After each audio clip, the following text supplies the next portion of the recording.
बड़ी खबर जंग में हमास के कमांडरों से जुड़ी हुई है।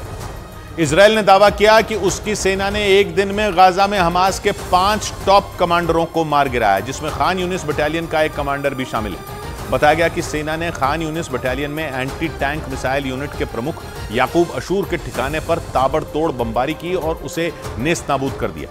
इजराइल के मुताबिक जंग की शुरुआत से ही उसकी सेना और सुरक्षा एजेंसी शिन बेत याकूब अशूर की तलाश में जुटी थी, क्योंकि उस पर इजराइल पर हुए भीषण हमलों की प्लानिंग करने का आरोप था और इसलिए गाजा में घुसी नेतन्याहू की सेना हमास के कमांडरों पर मौत बनकर बरस रही है। क्योंकि इजराइल अब हमास को खत्म करने की कसम खा चुका है, इसलिए उसकी फौज गाजा में हमास के बचे हुए ठिकानों को भी तबाह करने में जुटी है, ताकि हमास को हमेशा के लिए मिट्टी में मिलाया जा सके।